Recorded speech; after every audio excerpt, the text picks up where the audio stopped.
সেই সরকারের কাছে কোনো দাবি করে আসলে খুব বেশি লাভ নেই। কোনো কিছু হাসিল করতে হলে আন্দোলনের মাধ্যমে হাসিল করতে হবে।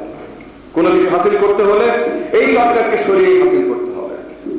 আজকে এই বিজ্ঞ মঞ্চে আমার ভাই আইনজীবী তাজুল ইসলাম একটা সুন্দর কথা বলেছেন যে আমাদের সংবিধান যেটা একটা সিক্রেট ডকুমেন্ট হওয়ার কথা, এই সংবিধানটা এখন আর সিক্রেট ডকুমেন্ট নাই।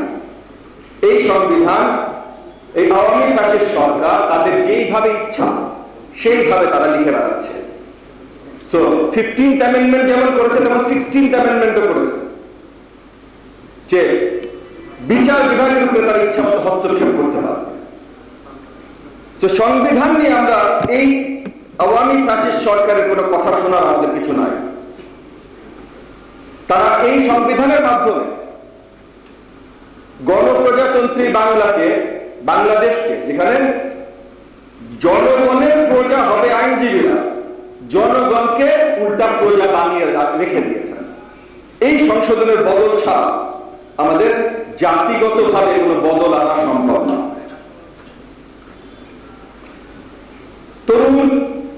তরুণ নেতা নূর, আমার ছোট ভাই, সেও একটা সুন্দর কথা বলেছেন যে আজকে যদি আমরা সবাই একসাথে শক্তভাবে না দাঁড়াই তাহলে আর বেশি দিন বাকি নাই, কাউকে দাঁড়ানোর মতো অবস্থায় রাখবে না এই ফ্যাসিস্ট আওয়ামী সরকার।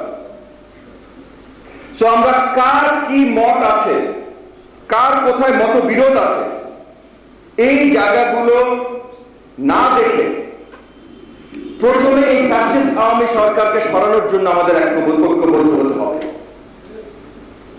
আমরা কে খিলাফতে বিশ্বাস করি, কে গণতন্ত্রে বিশ্বাস করি, কে ক্যাপিটালিজমে বিশ্বাস করি, কে সোশ্যালিজমে বিশ্বাস করি, এগুলো অনেক পরের কথা ভাই, আসলেই পরের কথা।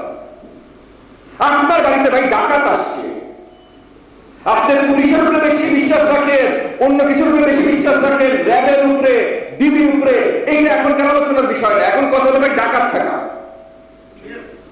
তাহলে একই আমাদের এখন কথা ভাই। এখন কথা হলো এই স্বৈরাচারী এই ফ্যাসিস্ট আওয়ামী সরকার থাকা, যেই সরকার আজকে প্যানেলে যতজন কথা বলেছেন সবাই একমত যে বিদেশি শক্তির ধর্ণা ধরে এই দেশের জনগণকে প্রজায় পরিণত করছে।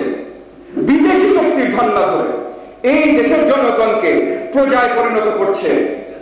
তাদেরকে রুখে দেয়া এটা আমাদের প্রথম দায়িত্ব ভাই। রুখে দেওয়ার পর আমরা অনেক আলোচনা করতে পারবো আমরা কিভাবে কি সরকার তৈরি করতে চাই। কারণ রুখে আমরা মুখের কথা না, 15 বছর হয়ে গেছে আমরা রুখে দিতে পারি না। এই জানুয়ারি 7 তারিখে রুখে দিতে আমরা কোন চেষ্টা করি না।